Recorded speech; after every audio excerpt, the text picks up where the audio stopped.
Hello dear students, welcome back to YB biology classes. आज की class में हम बात करेंगे डेवलपमेंट और एम्ब्रियोजेनी ऑफ साइकन की। जो हम टाइप स्टडी ऑफ साइकन पढ़ रहे हैं, उस टाइप स्टडी ऑफ साइकन के अंदर जो हमने अभी तक उसकी systematic position, habitat, morphology, histology, canal system और जो स्पिक्यूल है उसका जो एंडोस्केलेटन है, फिजियोलॉजी के अंदर मूवमेंट हमने पढ़ी, then nutrition, respiration, excretion and reproduction के बारे में बात की। रिप्रोडक्शन से जो अगला पार्ट आता है वो आता है डेवलपमेंट और एम्ब्रियोजेनी का। तो जो डेवलपमेंट है स्काइफा का, वो उसके ब्रूड कैप्सूल में ही स्टार्ट हो जाता है और ये इन सिटू होगा, मतलब कि जो साइकन पेरेंट बॉडी है उस पेरेंट बॉडी के अंदर ही जैसे जो जाइगोट बना, तो जाइगोट का जो फर्दर डेवलपमेंट है, क्लीवेज होना, एम्ब्रियो बनना, वो सारा डेवलपमेंट जो साइकन पेरेंट बॉडी है उसके अंदर ही स्टार्ट होगा। तो ये ब्रूड कैप्सूल के अंदर ही स्टार्ट होगा और इसके अंदर फॉलोइंग स्टेप आएंगे। कौन कौन से? एक तो क्लीवेज आएगा, देन क्लीवेज के बाद formation of stomoblastula, formation of amphiblastula, then formation of gastrula. तो स्टेप वाइज हम ये सारे स्टेप्स को एक एक करके पढ़ेंगे। उसके बाद हम मेटामॉर्फोसिस के बारे में बात करेंगे। देन लास्ट पॉइंट हमारा रहेगा रीजनरेशन का। फिर हम लाइफ हिस्ट्री की साइक्लिक फॉर्म को देखेंगे, ड्रॉ करेंगे लाइफ हिस्ट्री की साइक्लिक फॉर्म को। तो सबसे पहले चलिए स्टार्ट करते हैं विद क्लीवेज कि जैसे ही जो जाइगोट है वो बनेगा उसके बाद में क्लीवेज स्टार्ट होगा। क्लीवेज को हम क्या बोलते हैं? Cleavage is repeated mitotic division, series of repeated mitotic division. Cleavage involve the transformation of a single cell zygote into a single layered hollow spherical blastula larva by rapid mitotic division of zygote. की zygote के अंदर क्या होंगे? जल्दी जल्दी rapid mitotic division होंगे और एक सिंगल लेयर का बना हुआ और ब्लास्टूला, जो स्फेरिकल ब्लास्टूला लार्वा है उसकी फॉर्मेशन होगी एक जाइगोट से। ये सारी चीज़ें हम डायग्रामेटिक भी देखेंगे। जो क्लीवेज है स्काइफा के अंदर वो होलोब्लास्टिक होगा, अनइक्वल होगा, मतलब होलो मीनी कंप्लीट, की कंप्लीट क्लीवेज होगा। जो प्लेन है, डिवाइडिंग प्लेन है, जो क्लीवेज फरो है वो कंप्लीट सेल को डिवाइड करेगी कि इस तरीके से जैसे ये सेल है, इस सेल को ऐसे कंप्लीट डिवाइड किया जाएगा, पूरी को कट किया जाएगा, लेकिन अनइक्वल होगा। अनइक्वल होगा तो कैसे? कि एक छोटी सेल और एक बड़ी सेल इस तरीके की सेल बनेंगी और दोनों अलग अलग बनेगी। होलो मीनी कंप्लीट की कंप्लीट डिवीजन होगा यहाँ पर, बट अनइक्वल क्लीवेज होगा। It starts when the zygote lies in the mesoglea of the sponge. कि ये कब स्टार्ट होगा क्लीवेज? की जब जाइगोट जो स्पंज की बॉडी है, जो पेरेंट की बॉडी है, उसकी मीजोग्लिया के अंदर प्रेजेंट है, उस टाइम पे ये क्लीवेज स्टार्ट होगा। पहले जो 3 क्लीवेज होंगे वो ऐसे वर्टिकल होंगे या फिर मेरिडियोनल होंगे और एक पिरामिडल डिस्क ऑफ 8 सेल को प्रोड्यूस करेंगे, जिसे हम ब्लास्टोमियर्स बोलते हैं सेल्स को। फाइनली जो 4th क्लीवेज है वो हॉरिजेंटल होगा, लेकिन थोड़ा सा इक्वेटोरियल प्लेन से अबव होगा, ताकि 16 सेल स्टेज हैं वो अनइक्वल सेल प्रोड्यूस कर सके। कि जो इसे हम अभी देखते हैं डायग्रामेटिक वे से। इस स्टेज पे क्या है कि जो ब्लास्टोमियर्स हैं वो 2 टायर में अरेंज होंगी। एक तो टायर है वो ऊपर अरेंज होगा, दूसरा नीचे अरेंज होगा। ऊपर वाला भी 8 ब्लास्टोमियर का, नीचे वाला भी 8 ब्लास्टोमियर का। एक टायर को हम माइक्रोमियर का बोलते हैं, एक टायर को हम मैक्रोमियर का बोलते हैं। ये जो सारी चीज़ें अभी हमने पढ़ी हैं इनको हम डायग्रामेटिक वे में भी देखेंगे। ये जो ये डायग्राम है इसको अगर हम एक्सप्लेन करें तो अभी जो चीज़ें हमने पढ़ी हैं वो ही इसका एक्सप्लेनेशन है कि किस तरीके से ये सिंगल सेल जो जाइगोट है उस सिंगल सेल जाइगोट में क्लीवेज होगा। तो जो फर्स्ट टाइम क्लीवेज होगा उसकी वजह से 2 सेल बनेंगी। वो कैसी हैं? अनइक्वल सेल हैं, कि एक बड़ी है और एक ऐसी छोटी सेल है। तो ये अनइक्वल सेल है, कंप्लीट डिवाइड होगा। जो सेकंड क्लीवेज होगा उसकी वजह से 4 सेल स्टेज बनेंगी और जो थर्ड क्लीवेज होगा उसकी वजह से 8 सेल स्टेज बनेगी। और जो ये 8 सेल स्टेज है इसको हम क्या बोलते हैं? ब्लास्टोमियर्स। इसकी जो सेल्स हैं इन्हें हम ब्लास्टोमियर बोलेंगे। इसके बाद में जो 4th क्लीवेज होगा, अभी तक जो क्लीवेज होते आ रहे थे कैसे? वो ऐसे वर्टिकल प्लेन में कट करते आ रहे थे, लेकिन अब जो क्लीवेज होगा वो ऐसे कि जो सेल है उसको इक्वेटोरियल प्लेन से थोड़ा सा अबोव कट करेगा, जिसकी वजह से छोटी और बड़ी सेल्स बनेंगी। तो 8 टायर की ऊपर और 8 टायर की नीचे, 8 टायर की ऊपर छोटी और 8 टायर की बड़ी जो माइक्रोमियर है मैक्रोमियर है, छोटी वाली को हम माइक्रो, बड़ी वाली को हम मैक्रोमियर्स बोलते हैं। तो ऐसे 16 सेल स्टेज बनेगी।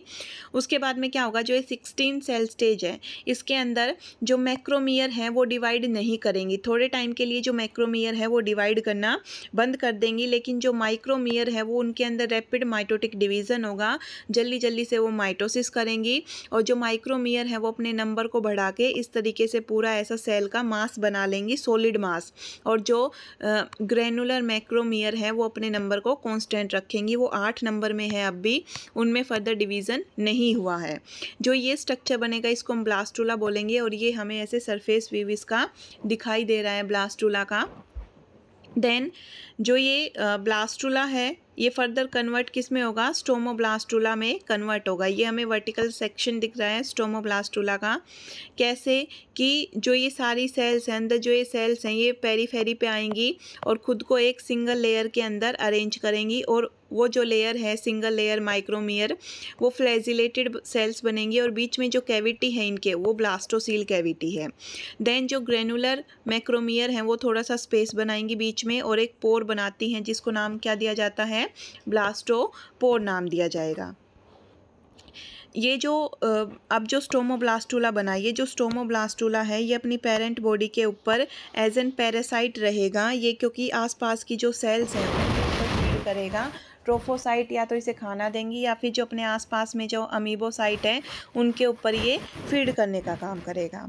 देन जो ये स्टोमोब्लास्टुला है इसमें होगा इन्वर्जन, मतलब उल्टा कर दिया जाएगा इसे। जो इसकी अंदर जो फ्लैजिला प्रेजेंट थे वो जब उल्टी होंगी तो बाहर की ओर वो एक्सपोज होंगी, तो इन्वर्जन होगा। इन्वर्जन के बाद में कुछ ऐसा स्ट्रक्चर देखने को मिलेगा।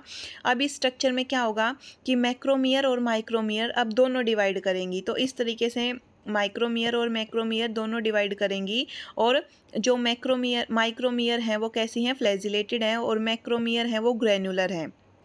तो अब जो स्ट्रक्चर हमारे सामने आया उस स्ट्रक्चर को हम क्या नाम देंगे, एम्फीब्लास्टुला। एम्फी मीनिंग बोथ की, दोनों तरीके की यहाँ पर जो ब्लास्टोमियर है वो हमें देखने को मिलेंगी, flagellated as well as non flagellated. तो जो एम्फीब्लास्टुला है वो हाफ फ्लैजिलेटेड होगा और हाफ नॉन फ्लैजिलेटेड होगा। इन सब के स्ट्रक्चर हमें अच्छे से ड्रॉ करने हैं। तो ये जो अभी तक का यहाँ से लेके और यहाँ तक जो भी हमने स्ट्रक्चर बनाए हैं ये पूरा स्ट्रक्चर हमें ड्रॉ करना है। फिर जो अभी मैंने सारी इस स्ट्रक्चर में बातें बताई हैं वो ही यहाँ पे रिपीट कर रखी हैं कि साइज़ के ऊपर डिपेंड करता है कि जो ब्लास्टोमियर हैं वो कितने टाइप की होंगी, 2 टाइप की होंगी, छोटी और बड़ी, माइक्रोमियर और मैक्रोमियर। जो माइक्रोमियर हैं वो अपर 8 सेल का टायर बनाएंगी और फर्दर ये क्वेनोडम बनाएंगी क्योंकि ये फ्लैजिलेटेड है और हमें पता है कि जो कोलर सेल है वो भी कैसी है, वो भी फ्लैजिलेटेड है। फिर जो मैक्रोमियर है ये लोअर टायर बनाएंगी 8 सेल का और ये पेरेंट क्वेनोडम के साइड में लाई करेंगी और आगे चल के ये डर्मल लेयर जो पिनेकोडर्म है, पिनेकोसाइट की लेयर है उसकी फॉर्मेशन करेंगी।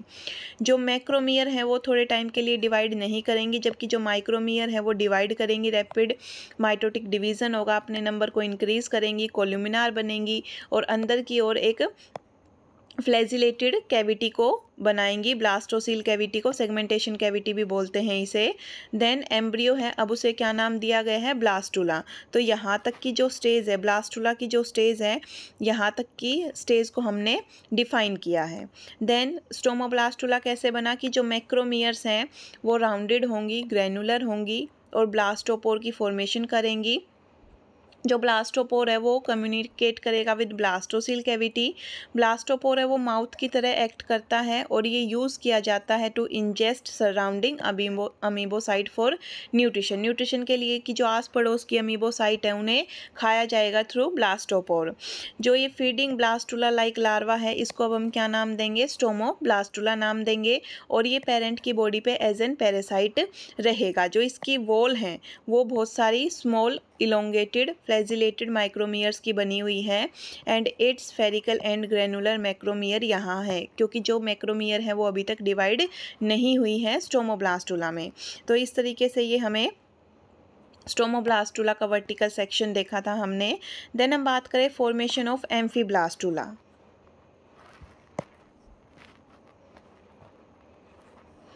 एम्फीब्लास्टुला कैसे बना कि जो स्टोमोब्लास्टुला था उसने क्या किया, इन्वर्जन किया, खुद को उल्टा किया। उसके इन्वर्जन के बाद जो उसकी इनर साइड थी वो बाहर आ गई, तो जो फ्लैजिला थे वो बाहर की ओर एक्सपोज हुए, और किसके थ्रू, ब्लास्टोपोर के थ्रू। जैसे हम अपनी टी शर्ट को उल्टा करते हैं वैसे ही यहाँ पर जो इनर साइड है उसे बाहर की ओर एक्सपोज किया गया। तो जो माइक्रोमियर हैं जिनके फ्लैजिला अंदर थे वो बाहर की ओर आ गए, और अब मैक्रोमियर हैं वो मल्टीप्लाई करेंगी। जब ये मैक्रोमियर मल्टीप्लाई करेंगी तो हर एक साइड से ग्रो करेंगी, और माउथ है उसे क्लोज कर देंगी, जो ब्लास्टोपोर है उसे क्लोज करेंगी।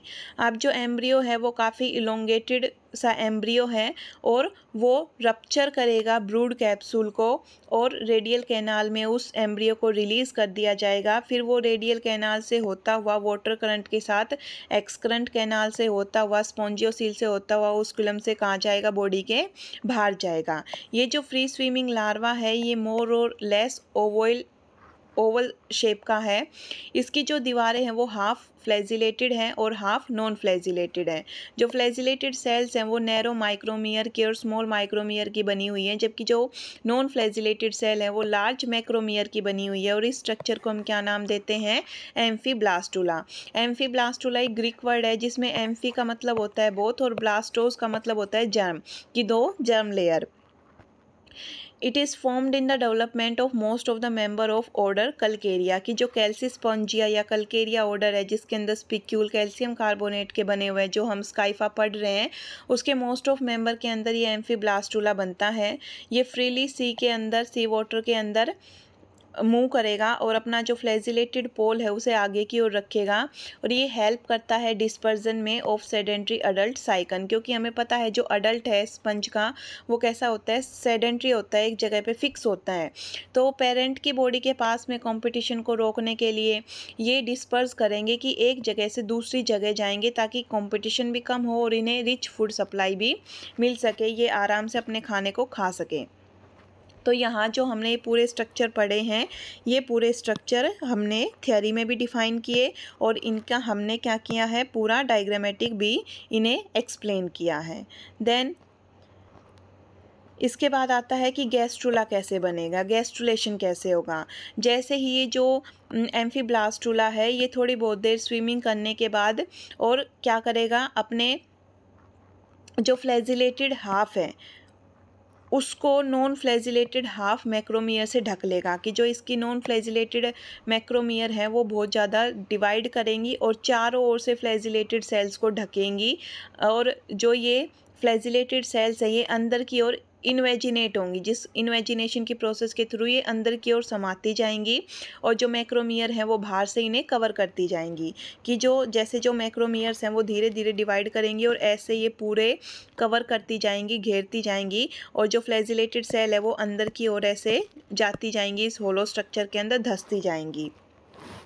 तो इन्वेजिनेशन गैस्ट्रुलेशन है उसमें जो मोर्फोजेनेटिक मूवमेंट होती है इन्वेजिनेशन वाली होती है, जिसके थ्रू धीरे धीरे ग्रैनुलर सेल्स हैं वो डिवाइड करेंगी, बाहर पूरी कवरिंग ग्रैनुलर सेल्स की होगी और अंदर की ओर मूव करती हुई फ्लैजिलेटेड माइक्रोमियर्स होंगी। देन जो ये 2 लेयर गैस्ट्रुला लार्वा जो बना है इसके अंदर एक नया ब्लास्टोपोर बनेगा, जहाँ जिस साइड से इन्वेजिनेशन हुआ है उस साइड से नया ब्लास्टोपोर बनेगा।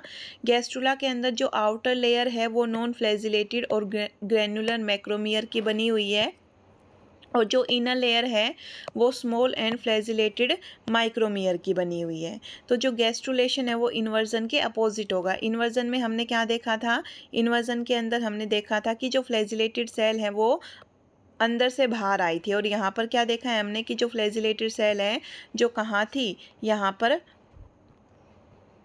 बाहर प्रेजेंट थी, वो फ्लैजिलेटेड सेल कहाँ पे आई हैं, वो फ्लैजिलेटेड सेल अब अंदर जा रही हैं। तो जो इन्वेजिनेशन है वो अपोजिट है इन्वर्जन के, और इस तरीके से हमें ये गैस्ट्रुला फाइनली जो गैस्ट्रुला है वो देखने को मिलेगा। तो इस तरीके से फाइनल जो गैस्ट्रुला है उसकी फॉर्मेशन होगी। देन गैस्ट्रुला है उसमें होगी मेटामॉर्फोसिस, और गैस्ट्रुला है वो मेटामॉर्फोसिस करके कन्वर्ट होगा यंग स्पंज में, फिर यंग स्पंज की ग्रोथ होगी और वो फाइनली अपनी जो पूरी बॉडी फॉर्म है उसमें आएगा। तो मेटामॉर्फोसिस क्या होती है कि इन्वॉल्व द ट्रांसफॉर्मेशन, ये क्या इन्वॉल्व करती है, transformation of gastrula larva into a young sponge, की जो गैस्ट्रूला है, ये जो गैस्ट्रूला बना था, ये गैस्ट्रूला वो यंग स्पंज में कन्वर्ट होगा through the process of Metamorphosis. इस प्रोसेस के थ्रू क्या किया जाएगा कि जो गैस्ट्रूला है वो खुद को किसी सबस्ट्रेटम पे जाके अटैच करवाएगा, जिस साइड में ब्लास्टोपोर प्रेजेंट है उस साइड से, कि जो ये वाली साइड है वो इस साइड से जाके किसी सबस्ट्रेटम से क्या होगा, अटैच होगा, देन धीरे धीरे इलोंगेट होगा और सिलेंड्रिकल फॉर्म में आएगा। जो ब्लास्टोपोर है वो धीरे धीरे ग्रोथ होगी उसमें और वो क्लोज होगा, जो दोनों सेलुलर लेयर है वो इसे धीरे धीरे क्लोज करेंगी, और जो ऊपर वाली साइड है, जो डिस्टल एंड है, ऐसे जो डिस्टल एंड है ऊपर वाली साइड है, वहाँ पर ओस्कुलम बनने लगेगा, एक परफोरेशन बनेगी, एक छेद बनेगा जिसे हम ओस्कुलम बोलेंगे। मेटामॉर्फोसिस के ड्यूरिंग जो आउटर नॉन फ्लैजिलेटेड सेल है, जो मैक्रोमियर्स हैं, वो धीरे धीरे फ्लैट होंगी और डर्मल लेयर बनाएंगी जो कि पिनेकोसाइट की बनी हुई है, जबकि जो इनकी जो डेरिवेटिव सेल्स हैं जैसे मायोसाइट, पोरोसाइट, कैल्कोब्लास्ट, जो हमने किस में पढ़ी थी, हिस्टोलॉजी में पढ़ी थी, वो भी फॉर्म होंगी। और जो इनर फ्लैजिलेटेड सेल है माइक्रोमियर, वो गैस्ट्रल लेयर की फॉर्मेशन करेंगी जो कि क्वेनोसाइट की बनी हुई है, और ये पूरी सेंट्रल कैविटी को लाइन करेंगी जो कि फ्यूचर में स्पॉन्जियोसील बनाएंगी। Certain dermal cell act as porocyte and develop intracellular prosopyle, कि कुछ डर्मल सेल हैं जो ये पिनेकोसाइट्स हैं, ये किसकी तरह एक्ट करती हैं, पोरोसाइट की तरह एक्ट करेंगी। और हमें पता है पोरोसाइट का हमने इस तरीके से डायग्राम देखा हुआ है जो कि इंट्रासेलुलर प्रोसोपाइल की फॉर्मेशन करती हैं। अब जो यंग स्पंज है, अब वो रिजेंबल करता है इन सब चेंज के बाद में जो अडल्ट एस्केनोइड है, जो ल्यूकोसोलेनिया है, उसके जैसा रिजेंबल करेगा, और जो अब ये स्टेज है उस स्टेज को ओलिएंथस स्टेज नाम दिया जाएगा। इस ओलिएंथस स्टेज के अंदर मीजोगिलिया की डेवलपमेंट होगी, कि जो क्वेनोसाइट है वो धीरे धीरे मीजोगिलिया को सीक्रेट करेंगी। अब जो ये ओलिएंथस स्टेज है वो धीरे धीरे किस में कन्वर्ट होगी, जो साइकेनोइड है, यंग साइकेनोइड स्काइफा है, उसके अंदर कन्वर्ट होंगी बाई फॉलोइंग चेंज। कौन कौन से चेंज, कि जो इस तरीके से इनवेजिनेशन होगा किसका, इनकरेंट कैनाल का, और जो एक्सवेजिनेशन है रेडियल कैनाल का, कि जो इनकरेंट कैनाल है वो तो ऐसे इनवेजिनेट होंगी कि ये डर्मल लेयर, ये गैस्ट्रल लेयर, तो गैस्ट्रल लेयर है अंदर की साइड, डर्मल लेयर है बाहर की साइड। तो इस तरीके से जो डर्मल लेयर है उसका इन्वेजिनेशन होगा तो इनकरेंट कैनाल बनेगी, गैस्ट्रल लेयर है उसका एक्सवेजिनेशन होगा या इवेजिनेशन होगा तो उसकी वजह से गैस्ट्रल जो रेडियल कैनाल है वो बनेगी। इनकरेंट कैनाल और रेडियल कैनाल की फॉर्मेशन होगी, और जो रेडियल कैनाल है उनकी फॉर्मेशन बॉडी के मिडल से स्टार्ट होती है। इनकरेंट कैनाल है वो एक्सटर्नली बाउंड मिलेगी by a pore membrane having intercellular dermal ostia, कि यहाँ पर फिर डर्मल ओस्टिया की जो फॉर्मेशन है वो होने लगेगी।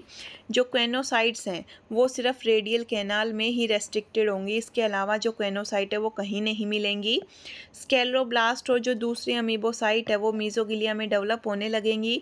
जो स्केलोब्लास्ट और मायोसाइट हैं वो डर्मल लेयर से डराइव हुई हैं, जबकि जो क्वेनोसाइट है और जो आउटर अमीबोसाइट है वो गैस्ट्रल लेयर से डराइव हुई हैं। तो जो मीजोगिलियल मीजनकाइमल सेल्स है वो एम्ब्रियोनिक, दोनों एम्ब्रियोनिक टाइप ऑफ लेयर से डराइव होके बनी हैं।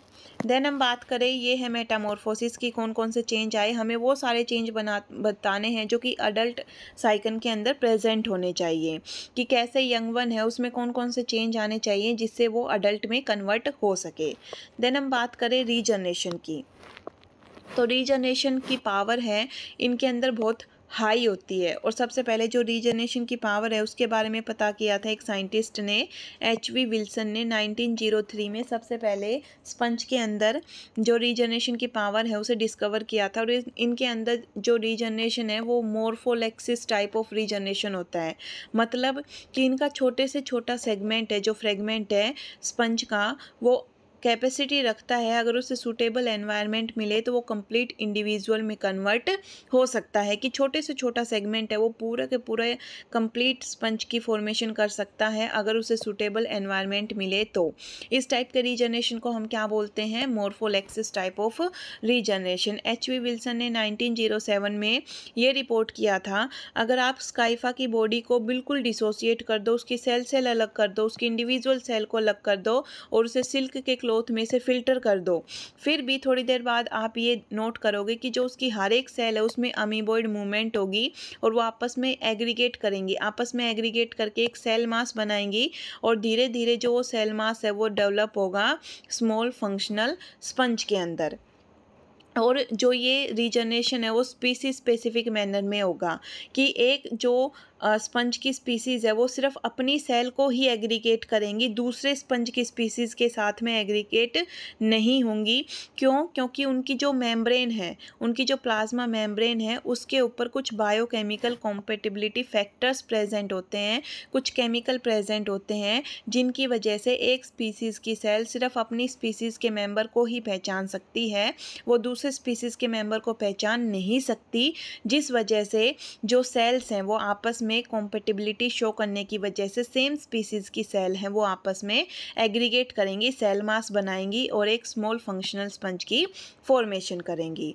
रीजनरेशन के अंदर जो आर्कियोसाइट्स हैं, मीजोगिलिया की जो आर्कियोसाइट्स हैं वो टोटीपोटेंट सेल की तरह अनडिफ्रेंशिएटेड सेल की तरह एक्ट करती हैं और रीजनरेशन में इनका होना बहुत मस्ट है, इनके बिना रीजनरेशन हो ही नहीं सकता। जो हाई पावर है रीजनरेशन की स्काइफा में वो कहीं ना कहीं इसकी सिंपल बॉडी ऑर्गेनाइजेशन से एसोसिएटेड है, इसके अंदर लेस स्पेशलाइजेशन है और डिफरेंशिएशन कम होता है, इस वजह से यहाँ पर ज़्यादा जो अनडिफ्रेंशिएटेड सेल हैं वो प्रेजेंट हैं और ज़्यादा रिजर्व सेल प्रेजेंट है, इस वजह से रीजनरेशन यहाँ पर आराम से हो सकता है। तो ये सारी जो बातें हैं वो हमने डेवलपमेंट ऑफ एम्ब्रियोजेनी में कंप्लीट की, डेवलपमेंट में या फिर एम्ब्रियोजेनी में कंप्लीट की। अब हम जो डायग्राम है, जो मतलब इसकी लाइफ साइकिल है, उसे अगर फ्लो चार्ट की फॉर्म में बनाएं तो सबसे पहले हम क्या लिखेंगे कि जो अडल्ट साइकन है, अडल्ट साइकन उसके अंदर मेल और फीमेल गैमीट, जो फीमेल गैमीट है वो तो खुद का होगा क्योंकि प्रोटोगाइनस कंडीशन होती है, और जो मेल गैमीट है ये हैप्लॉइड है सारे, और जो मेल गैमीट है वो बाहर से आएंगे वाटर करंट के थ्रू, इन दोनों का फ्यूज़न होगा, फर्टिलाइजेशन होगा, जिसकी वजह से 2n जाइगोट बनेगा। ये जाइगोट क्या करेगा? क्लीवेज करेगा, 2 सेल स्टेज बनेगी, फिर 4 सेल स्टेज बनेगी, फिर 8 सेल स्टेज बनेगी, फिर 16 सेल स्टेज बनेगी। उसके बाद में क्या बनेगा? ब्लास्टूला बनेगा। उस ब्लास्टूला बनने के बाद में क्या बनेगा? स्टोमोब्लास्टूला। जो स्टोमोब्लास्टूला है उसके अंदर क्या होगा? उसके अंदर होगा इन्वर्जन। इन्वर्जन होने के बाद में क्या होगा? वो कन्वर्ट होगा किसके अंदर? एम्फी ब्लास्टूला में। ये एम्फी ब्लास्टूला है वो कन्वर्ट होगा वो इन्वेजिनेशन करेगा, इन्वेजिनेशन से वो किस में कन्वर्ट होगा? गैस्ट्रूला में।